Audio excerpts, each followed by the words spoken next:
Seres queridos, boa tarde. Domingo, 31 de outubro de 2021 e nós estamos numa contagem regressiva para finalizar o primeiro dia da semana. Um dia que não é um dia comum. Pela cultura anglo-saxônica, pela cultura nórdica, comemora-se o Halloween, inclusive a cultura norte-americana. Mas é um dia também que remete, ao folclore brasileiro.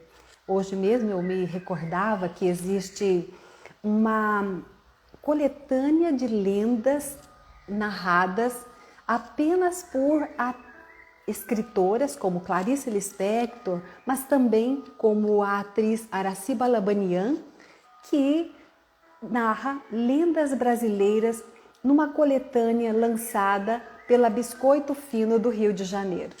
Assim, no dia dedicado ao folclore no Brasil, no dia dedicado à questão do Halloween, o dia dedicado às mulheres, as que são consideradas bruxas, pelos seus dons, pela sua intuição, pela sua forma de lidar, de manipular as ervas, a natureza e realizar curas, nós estamos comemorando neste dia 31 o dia das bruxas, o Halloween, e o dia do folclore brasileiro.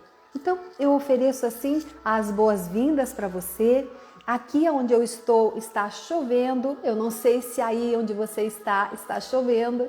Nós estamos no entremeio de um feriado, do dia 28 de outubro, que foi dia do funcionário público, e o dia 2 de novembro, que é o dia da memória daqueles que já passaram para o outro lado da vida, avós, bisavós, tataravós. Então é um dia, é um período, é um período, um lapso de tempo em que a nós é concedida uma pequena pausa, não é? Então, em nome dessa pausa e em nome desse fortalecimento, esse descanso proporciona que a gente se recupere as nossas forças.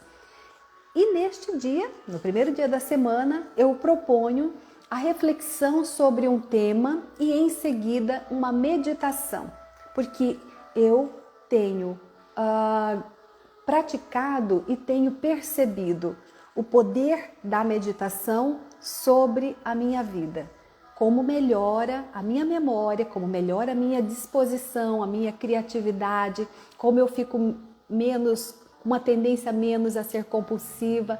Então, eu dou as boas-vindas a você que já está aqui com alegria, a Letícia, a Vânia, a Mônica, a Fernanda e todas as pessoas que vão assistir no decorrer desta live ao vivo, mas também as pessoas que vão assistir esse vídeo depois, quando ele estiver disponível no IGTV. O tema de hoje é um tema muito intrigante e para eu decidir falar sobre ele, eu demorei um pouco de tempo porque ele é um tema desafiante. Os vícios na perspectiva da constelação familiar. Sim, porque o vício, a compulsão, a dependência química são, infelizmente, problemas cada vez mais comuns que vêm afetando as famílias. Ainda que jovens e adolescentes estejam mais vulneráveis, pessoas de todas as idades podem facilmente se envolver com vícios, com compulsões e com a dependência química. Remédios de tarja preta, não é? Então, falar sobre esse assunto complexo pode ser um pouco desconfortável, para a família, para a pessoa que é um dependente. Mas na perspectiva dos vícios, na constelação familiar, eu te convido não só a assistir, mas clicar nesse aviãozinho que está embaixo e enviar, compartilhar esta live, este tema, porque ele pode fazer a diferença na vida de pessoas que passam por isso, E não raro Provavelmente você, eu conheça pessoas que atravessam desafios tão profundos quanto esses. Portanto, eu convido que você compartilhe para que ela possa vir agora assistir esta live junto com você. Então a pergunta é: qual a dinâmica dos vícios, das compulsões e da dependência química na visão da constelação familiar? O que se oculta por trás dessas dinâmicas? Existem soluções possíveis? Então, a live de hoje, que traz esse tema tão complexo como foco, eu vou compartilhar informações importantes acerca da visão de Bert Hellinger, os quais as prováveis causas dessa questão, na perspectiva da abordagem que ele desenvolveu, o Familienstellung. Então, a pergunta para quem está no meio de um problema tão aflitivo quanto esse é a seguinte: a constelação familiar pode me ajudar? É possível amenizar o problema do alcoolismo, da dependência química, dos vícios com drogas mais pesadas, com a abordagem da constelação familiar? E então, antes de falar sobre o Familienstellung, eu vou recordar também que alguns estudiosos, vários estudiosos, já apontam o fator hereditário como um ponto de partida para a aquisição de vícios. E temos sim fatores hereditários ligados a isso. Sim, de fato. Nós temos, por exemplo, a área da epigenética que nos mostra que determinados vícios podem ser disparados por algum estilo de vida que a pessoa leve, de forma que ela viva como e toma da forma como ela vive, da forma como ela vai tomando as suas decisões e fazendo escolhas ao longo de sua vida. Por exemplo, um filho de pais alcoólatras, pai e mãe alcoólatra, ele pode escolher não experimentar a bebida alcoólica, por exemplo. Então, a depender dessa escolha, na visão da epigenética, ele pode passar um pouco longe desse desafio. Aqui talvez entra o grande papel da constelação familiar, porque a constelação familiar, ou o Familienstellung, desenvolvido por Bert Hellinger, ele oferece às pessoas a possibilidade de reconhecimento de algo. A constelação familiar mostra algo que pode atuar perante temas como esse do vício, das compulsões e da dependência química na nossa vida. Aqui entra a beleza dessa visão sistêmica que o Bert Hellinger vem nos fornecer. Ele oferece a possibilidade de que a gente perceba que muitas heranças hereditárias, elas podem não serem desencadeadas, podem não atuar em nossa vida. Elas vão atuar ou não, dependendo de determinados eventos que podem acontecer na minha vida, que podem disparar ou não algo que já estava latente lá no meu DNA, algo que estava lá antes, lá atrás, da história, da memória sistêmica da minha família. O Bert trata desse tema, sobretudo, em 2 livros. O primeiro livro são Ordens do Amor, que ele vai abordar questões de adicção, ou seja, questões de abuso de entorpecentes, e também no livro A Cura. Então, o Bert Hellinger, ao longo do seu percurso iniciado, quando ele ainda era missionário, junto na África do Sul, era diretor de uma escola, exercia o papel como diretor e pedagogo, ele, ao longo do seu percurso, ele foi olhar de uma forma mais sistêmica para a dinâmica dos vícios e identificou no sistema familiar dos clientes, das pessoas que o buscavam, as prováveis causas dos emaranhamentos com esse aflitivo desafio que são os vícios. Então, o convite é para que você, a partir de agora, olhe de forma sistêmica para compreender, afinal, o que o vício quer mostrar. a sua família, perto ou longe, tem alguém que sofre deste problema? Tem alguém que sofre, que é acometido com esse mal? Isso tem uma mensagem subliminar, tem uma mensagem que a gente precisa extrair. Então, falar do vício. No âmbito da constelação familiar, na abordagem, o Bert Hellinger identifica basicamente 3 dinâmicas.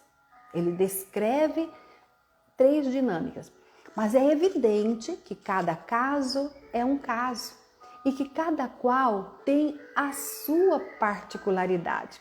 A constelação familiar, ela não rotula, ela não define, ela, longe de tudo isso, ela não quer fazer isso.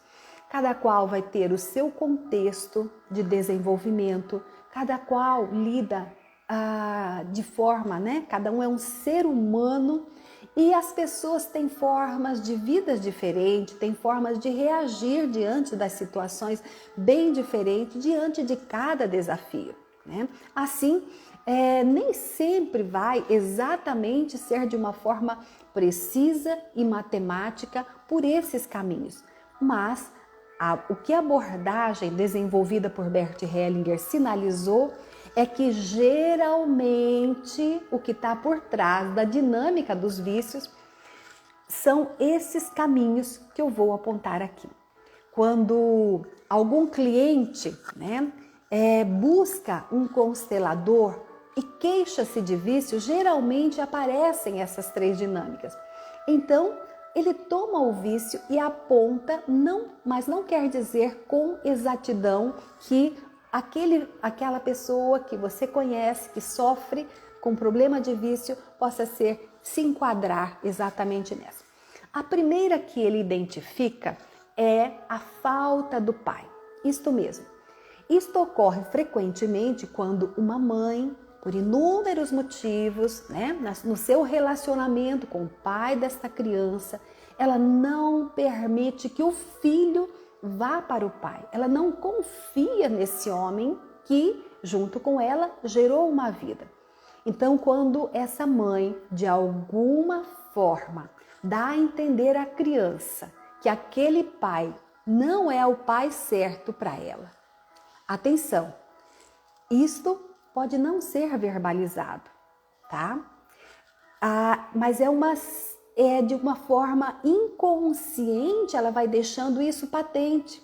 Ela vai, de certa forma, numa sequência de atitudes, de posturas, numa sequência de gestos que acabam afastando esse filho, né, desse homem que é o pai desta criança, né? Seja menina ou menino. Então, uma postura que impede o filho ou a filha de ir em direção ao pai, o filho e a filha, por lealdade, seguem a mãe, mas no seu íntimo sentem a falta do pai. Então, a gente sabe que ele, né, é o pai certo para aquela criança, mas muitas vezes a mãe sente dificuldade de confiar e entregar aquela criança aos cuidados do pai. Então, é como se a mãe inconscientemente estivesse dizendo: o que vem do seu pai não vale nada, nem da família dele. Só tome de mim e da minha família, porque nós somos melhores do que a família do seu pai. Quando uma mãe faz isso, o sintoma do filho pode vir a ser um tipo de vício. E o Bert Hellinger explica que isso pode acontecer por 2 motivos.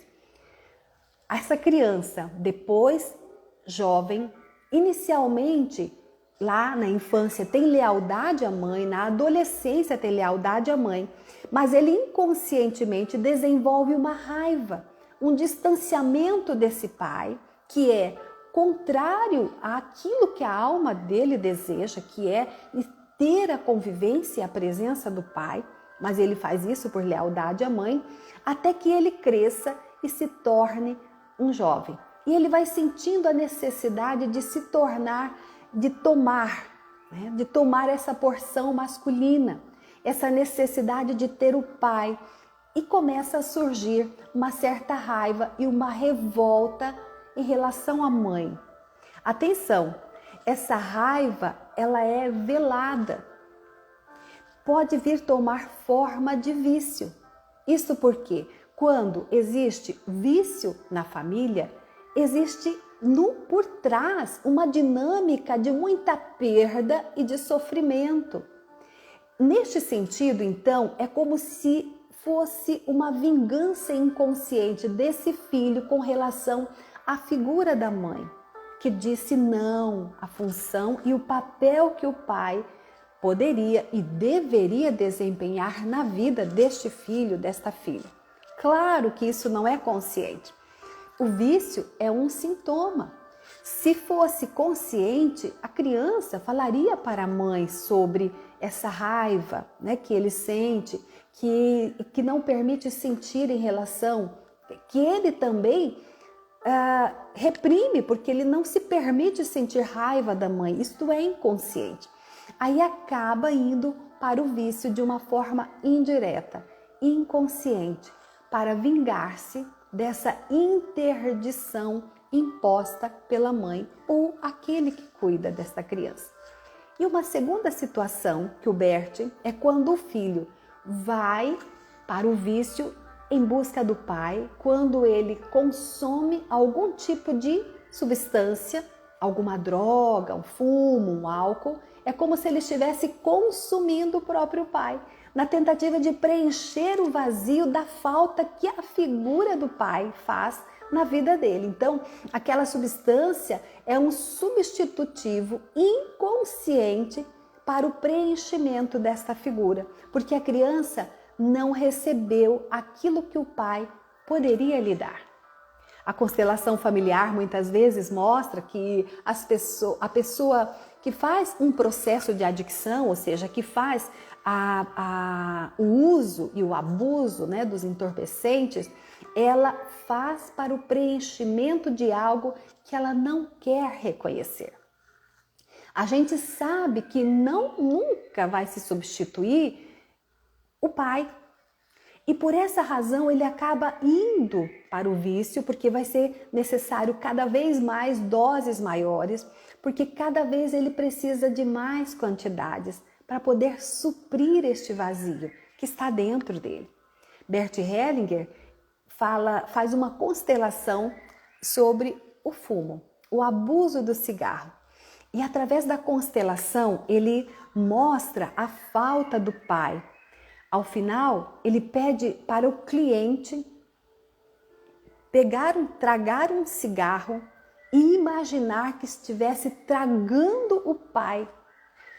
Neste momento, aquele cliente se dá conta de que o cigarro não faz o menor sentido na vida dele, porque o cigarro passou a ter essa função. Então, cada vez que ele tragava essa substância, era como se ele estivesse tragando, como se estivesse consumindo o próprio pai. A segunda dinâmica associada, né, a algo que está por trás do vício é a dinâmica da expiação, que significa fazer pelo outro, fazer igual, expiar uma culpa, expiar uma dor, uma necessidade de se autoflagelar, de se auto-sacrificar. No fundo, ele nem sabe a razão verdadeira, ele não sabe por quê. Porque no fundo, ele não sabe por que ele é levado a abraçar esse destino tão difícil. Então, neste momento, vale citar também outros estudiosos que também contribuem com pesquisas nessa área do conhecimento, das dinâmicas que estão por trás dos vícios. E isso acontece quando a mãe ou o pai tem um vício e a gente sabe que a pessoa, quando está à base de alguma substância, de algum entorpecente, ela não está numa conexão com o presente, né? Quando ela traga um cigarro ou outras substâncias, ela está em outra dimensão, ela está num processo de fuga, né? Ela não está em conexão com o agora. Então, difícil ser um pai e uma mãe presentes se eles estão à base de alguma substância, álcool, algum tipo de fumo, uma droga mais pesada. Então, existe uma desconexão com o momento presente, com o agora. Então, o filho acaba indo para o vício para que ele fique na mesma frequência desse pai e dessa mãe que também consomem aquela substância. Então, é uma forma inconsciente, é uma forma ilusória de criar algum tipo de conexão com os pais. Isso porque tudo que o filho quer, a filha quer, é uma conexão com os seus pais, pai e mãe. Então, se houve alguma desconexão por causa de um vício, o filho entende de forma inconsciente que se ele for para esse mesmo caminho, ele acaba seguindo os passos do pai e acaba se vinculando através de algum tipo de conexão. Um mínimo de conexão possível seria melhor do que nenhuma. E o filho vai para o caminho da adicção, da droga. Então, seria melhor seguir os pais para se reconectar, ainda que pelo caminho do vício. Então, a partir do momento em que esse filho se dá conta de que esse vício significa essa conexão com os pais, ele pode entender também que o vício não faz nenhum sentido, porque não vai criar uma conexão com esses pais. Pode ser que haja uma melhora a partir do momento em que ele se dá conta que ele está nesse estágio.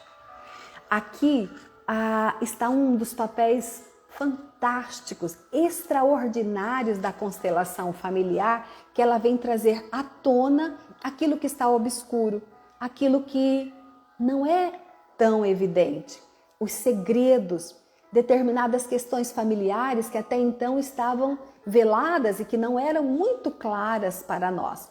Sim, pode existir uma memória sistêmica na família algo que leva inexplicavelmente para uma determinada postura, uma determinada compulsão, para uma determinada decisão em sua vida que ele nem tem como explicar, porque ele não sabe de onde vem e não compreende aquela força, aquela energia que o impele a fazer uso e abuso das substâncias que o levam a se tornar um dependente químico. Então, neste momento, a gente pode olhar para além do Bert Hellinger, para outros estudiosos que vieram antes ou também que foram contemporâneos do Bert Hellinger, a olhar para essas dinâmicas do vício no ser humano. Então, há vários estudos na psicologia que mostram esse fator hereditário, que existem para além desses fatores energéticos dentro de uma família. Um campo, aquilo que o Bert chama de um campo sábio, uma consciência, uma alma, né? Então o Bert Hellinger diz que nós não temos uma alma, nós estamos numa alma de uma família, tá? Então, quando se fala em energia, normalmente as pessoas, você já vai sair da ciência e vai olhar para o esoterismo. Não é nada disso. Os campos morfogenéticos, né, onde todos nós estamos imersos, é aquilo que o Bert chama de campo sábio.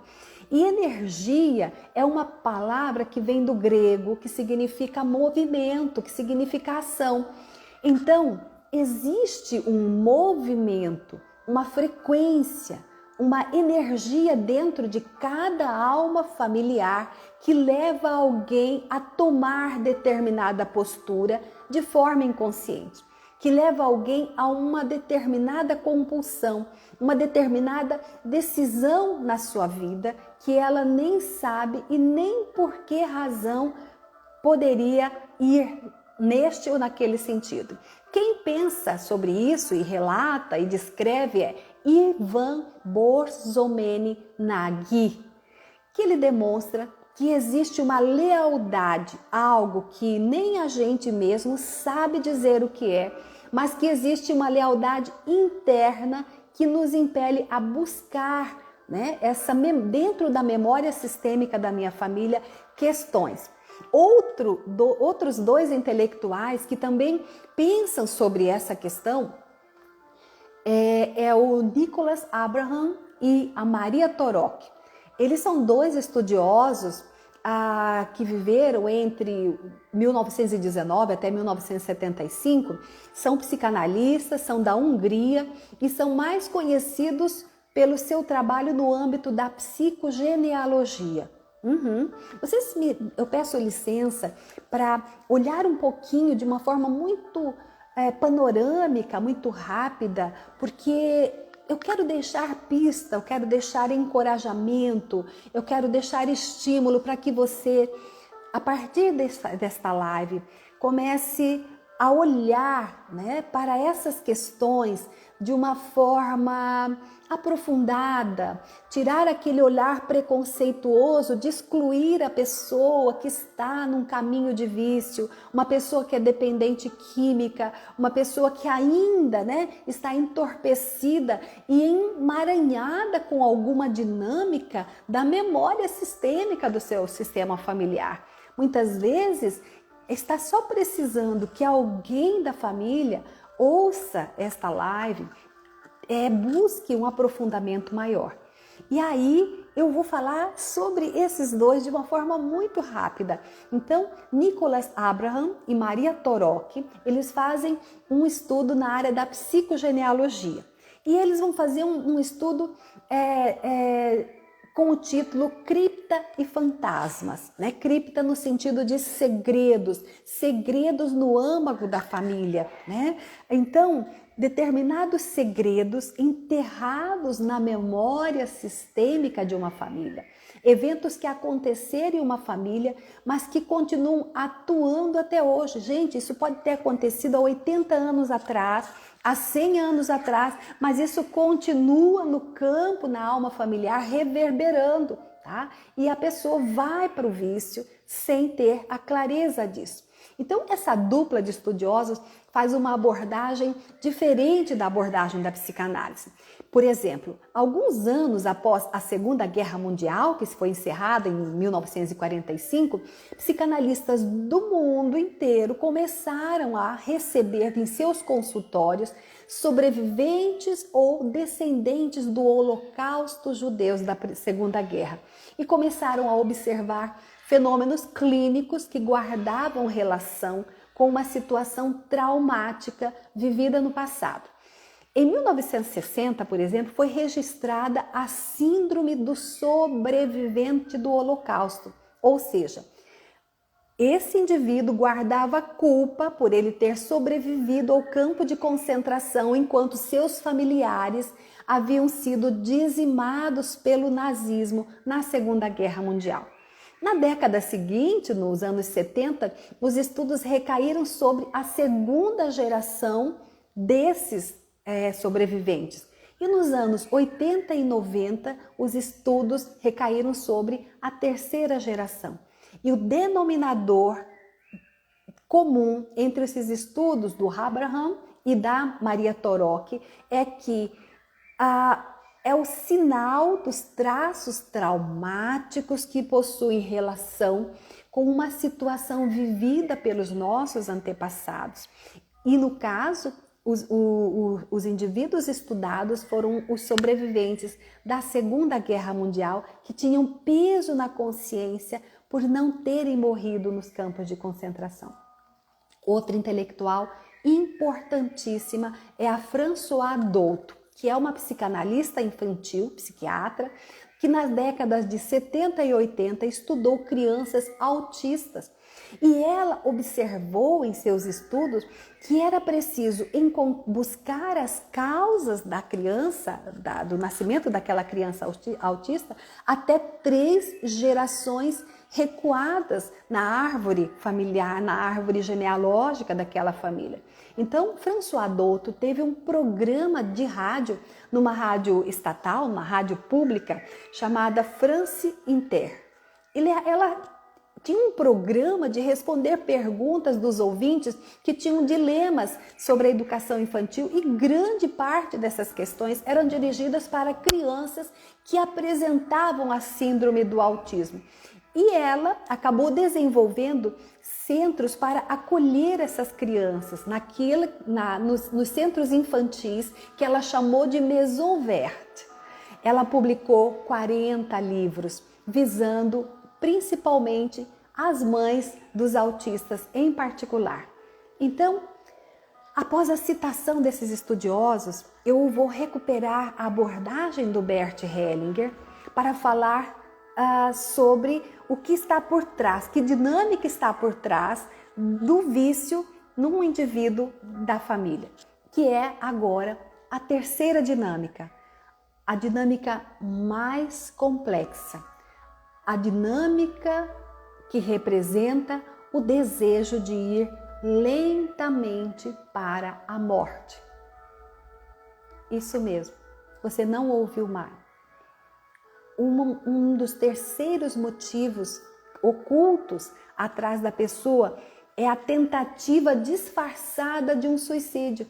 Porque nós sabemos que o vício, quando a pessoa está à base de alguma substância, ela está alcoolizada ou à base do uso e o abuso de entorpecentes, ela está numa situação de risco de vida, seja dirigindo, com outras pessoas ou individualmente, em qualquer outro tipo de situação. No vício, a pessoa tem a possibilidade de consumir a sua energia de vida de uma forma acelerada, a energia vital, que seriam necessárias para que ela vivesse 80, 90 anos com saúde. E ao abusar dos entorpecentes, ao ir para uma vida de vícios, ela vai se matando, suicidando-se lentamente. Então, o vício acaba expondo as pessoas a situação de riscos de vida. Por essa razão, ele chama essa dinâmica de tentativa disfarçada de suicídio. Isso pelo motivo de uma provável morte de alguém na família que ele ama muito, que pode ser um irmão que morreu novo, que não teve oportunidade de estar na vida, algum irmão que não pôde nascer, no caso, um aborto. Ele pode estar numa conexão com algum aborto de algum irmão que o precedeu ou depois dele. Então, essa pessoa experimenta inconscientemente um peso na consciência por estar na vida e se conecta a alguém que não pôde estar na vida, tal qual os estudos que nós vimos do Abraham e da Maria Torok. Então, essa pessoa experimenta inconscientemente uma certa culpa, uma certa vontade de ir ao encontro da pessoa tão amada que não pôde dar continuidade da vida. Então, da mesma forma, ele investe numa tentativa velada de ir tirando gradativamente a própria vida. Nesta live, eu busquei compartilhar com você o que se oculta por trás da dinâmica oculta dos vícios, das compulsões e da dependência química na perspectiva da constelação familiar. Eu espero não tê-los maçado com algo com muitos detalhes, mas eu espero que esta mensagem sirva de encorajamento para que você, a partir desses pequenos passos, possa dar o passo seguinte para aprofundar ainda mais, para despir desse olhar preconceituoso acerca das pessoas que estão vivendo mergulhadas, imersas num vício, para que elas possam ser acolhidas com amor e que elas tenham a oportunidade de ir para a vida também. E essa oportunidade fantástica, extraordinária, nos é fornecida por Bert Hellinger através do desenvolvimento do Familienstellung. Familienstellung é o termo que se usa para denominar constelação familiar. Eu já tive a oportunidade de falar sobre isso nas lives anteriores. Então, Essas dinâmicas que eu acabo de dizer, essas 3 dinâmicas, falam muito sobre o vício, né? Elas fazem muito sentido, pelo menos para mim fazem muito sentido. E nós, como consteladores, observamos isso com grande frequência. Eu preciso sempre deixar aqui o meu testemunho. Eu tomo sempre todo esse conhecimento com o maior respeito. Eu reverencio a Bert Hellinger, eu reverencio a todos os estudiosos que vieram antes dele e todos os estudiosos que virão depois. Aqueles que eu citei hoje, Ivan Borzomeni Nagy, né? O Abraham e a Maria Torok. Eu reverencio a cada um que desenvolve, que se debruça a entender melhor as dinâmicas ocultas por trás dessa questão tão aflitiva para as famílias, para os pais, né, para os irmãos e para a própria pessoa. Então, eu quero convidar a cada um de vocês a, neste momento, passarmos para o segundo momento do nosso encontro, que é a meditação, que é o acesso ao nosso potencial criativo, que está aqui dentro de nós, que é a conexão com a vida que está aqui, que chegou até nós. Como diz o Bert Hellinger, a vida vem de longe, né? Ela nos é dada para grandes coisas. Então, eu convido a todos para que sentem de uma forma alinhada, olhem um ponto lá na frente, não é uma imagem específica, é um olhar tridimensional para fixar o olhar e repousar lá, os pés plantados, palma das mãos voltadas para baixo sobre as suas coxas. Você começa a exalar o ar sai da parte baixa, parte média, parte alta dos pulmões, massageia as cordas vocais, lábios entreabertos e você exala. Comece esvaziando. Exale. Inale profundamente. Retenha o ar, 2, 3, 4. Exale. Inale. Retenha o ar, 2, 3, 4. Exale. Inale.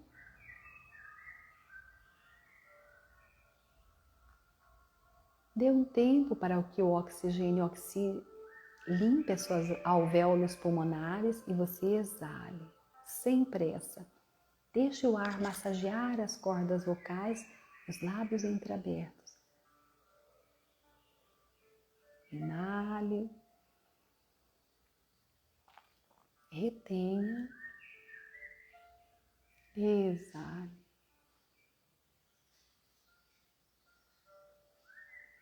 Agora é o momento de fechar os olhos, repousar as pálpebras, observar como você se sente.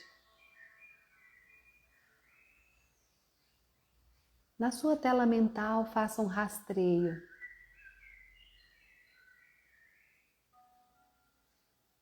A sua cabeça, o pescoço, os ombros, braços, cotovelos, antebraços, mãos.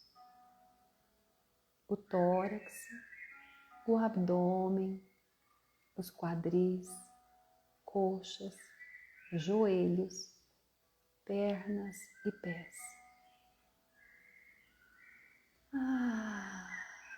Permita-se olhar para dentro de si mesmo, observar como você se sente.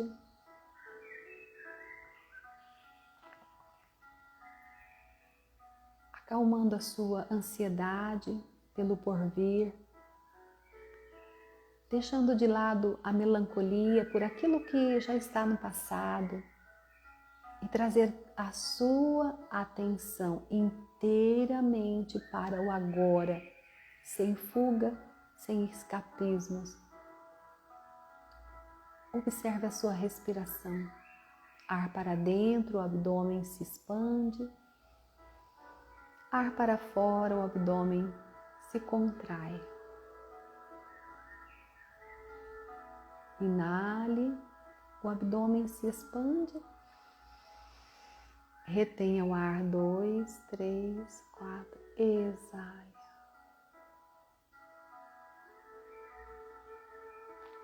E neste momento, na sua tela mental, imagine aquele fio de luz acobreado que entra pelo topo da sua cabeça, atravessa o seu corpo por meio da coluna vertebral e vai ao centro da Terra.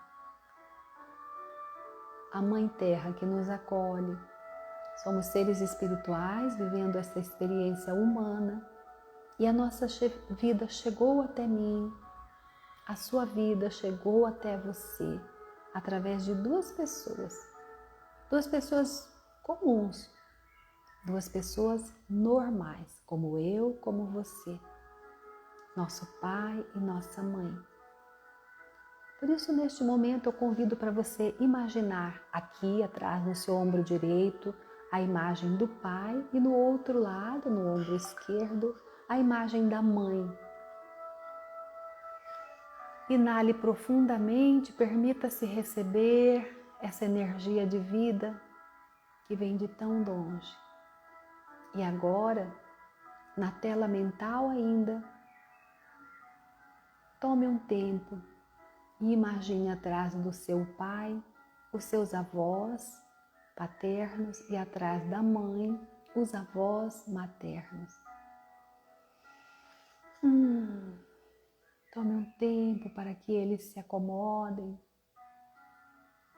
E agora, atrás dos avós, atrás do avô, materno e paterno, os bisavós.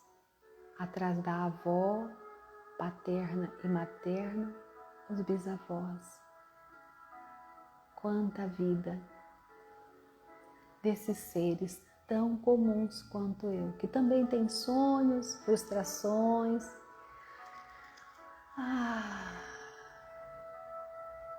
Mas por meio deles a vida chegou até nós. E nós só seremos prósperos, saudáveis, quando nós reconhecermos isto e colocá-los no coração. Por isso, neste momento, vamos unir as mãos e aproximar o queixo do peito, numa reverência respeitosa a cada um deles. E aos poucos a gente vai retornando. Inspire profundamente, abra os braços. Pode fazer esse alongamento para um lado, para o outro e permita-se iniciar a semana com tudo que você tem direito, tomando a vida que veio de tão longe, com respeito, com amor, com alegria. Então eu espero que eu tenha cumprido aquilo que eu prometi ao responder e a identificação das dinâmicas ocultas por trás dos vícios, das compulsões. Se você gostou desse tema, comente. Se tem algum tema que você gostaria que fosse trazido para reflexão aqui, mande-me uma sugestão, eu terei maior prazer em me dedicar. Essas lives são para mim a preparação, uma forma de que eu estude cada vez mais, que eu revise as lições que eu tomei com o nosso mestre Bert Hellinger. A cada um desejo uma excelente semana, um excelente feriado e no próximo domingo estaremos aqui. Pessoal, a novidade é que agora eu tenho um canal no YouTube e eu vou falar sobre isso de uma forma mais detida num vídeo onde eu vou convidá-los para que me sigam, no meu canal. Um grande abraço a todos, até a próxima semana.